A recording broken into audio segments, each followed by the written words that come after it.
All right, folks, so we're here at Apple's 2024 Fall Keynote, where they just announced everything new with the iPhone 16, the new Apple Watch Series 10, the Apple Watch Ultra, as well as new AirPods. So let's go ahead and start out with the new Series 10, which actually has the largest display ever on any Apple Watch. Yes, even the Ultra.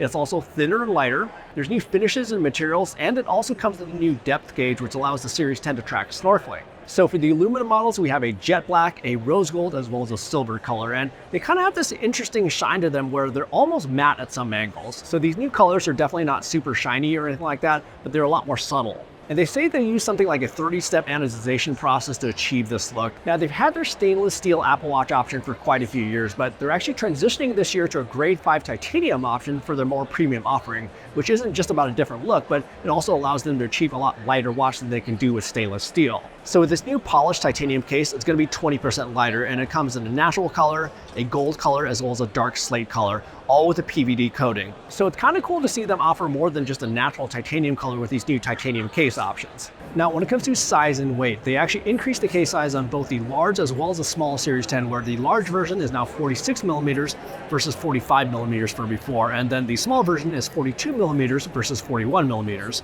And what's interesting is that they actually increased the case size by width, not necessarily by height, so it's actually a slightly more square watch now. But they were able to actually reduce the thickness of the Series 10 by over 10% of the Series 9, where it's just 9.7 millimeters thin.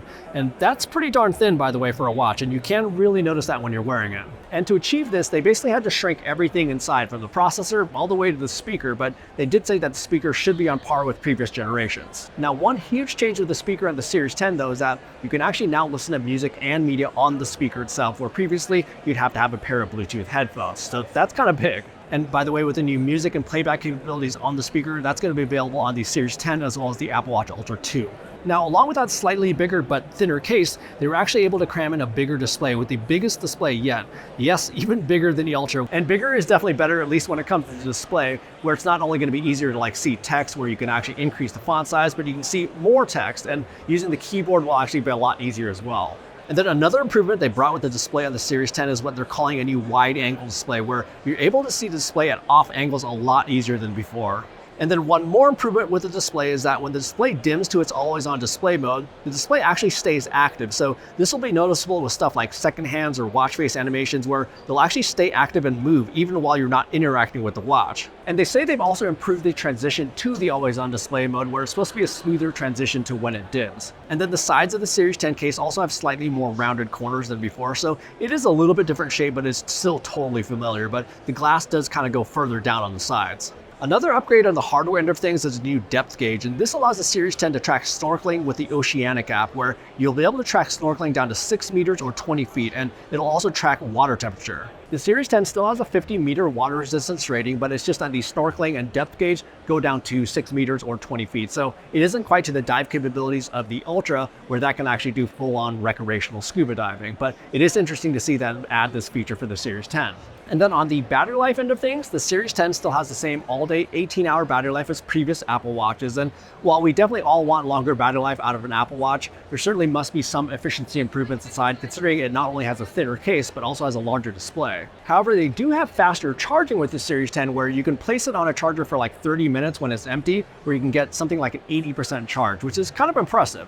And then on the sports and fitness software side of things, so the Series 10 will come with everything new that was announced at this year's WWDC, like the new training load feature, the new Vitals app, true offline topo maps, as well as custom swim workouts. Basically everything that's going to be coming out with watchOS 11. And I've got a video about all those features that I'll have a link down in the description below. But in addition to all that, there's also a new Tides app to show rising and falling tides, high and low tides, as well as sunrise and sunset times. And there's also going to be new route maps for more water sports like stand-up paddleboarding as well as canoeing, where it'll actually show the location of where you actually paddled. So on the Apple Watch Ultra side of things, so they're finally giving us another color option with this new satin black finish in addition to the natural titanium.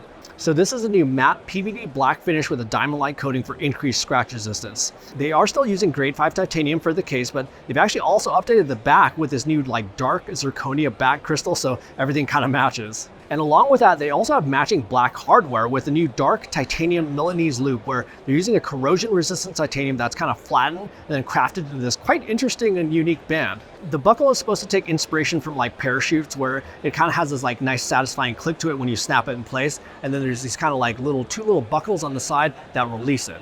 And it was pretty comfortable, at least for my short time with it, and it is also surprisingly light for being metal. Now, even though they are rolling out this new black Milanese titanium loop to match the new Ultra 2 in the satin black color, they also do have a natural titanium color as well. It was actually a little bit finicky the first time that I tried it, but after a couple times I totally got used to it. And then on the health side of things, a big new feature to come out this year is sleep apnea tracking and detection, where it'll now track breathing disturbances throughout the night. You have to wear the watch to sleep for 10 nights to calibrate this new sleep apnea tracking, and then after 30 days, it'll actually give you alerts of any events that are tracked. And the sleep apnea tracking feature isn't just for the Series 10, so that's going to be for the Series 9, the Series 10, as well as the Ultra 2. And regulatory clearance isn't quite available right at the time of this event at least, but they say that it should be rolling out with select countries soon.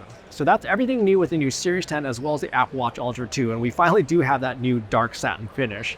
Now the hardware on the Ultra 2 does remain the same as last year, but I think the big story this year is really about the Series 10, where we have that larger display, we have the thinner case, as well as the depth gauge, which allows for snorkeling. And I think that's what's kind of interesting, is that they're actually increasing the capabilities of this Series 10 to bring it closer to the Ultra, where it does have that snorkeling capability, and it has an even larger display than the Ultra 2. Anyhow, be on the lookout for my full in-depth reviews of the new Series 10, as well as the Apple Watch Ultra 2 and that new finish, to see if it actually holds up. But if you found the information in this video to be useful, do me a favor, just quickly hit that like button, and also subscribe to the channel for plenty more sports tech videos that are right around the corner. Thanks so much for watching, and we will see you in the next video.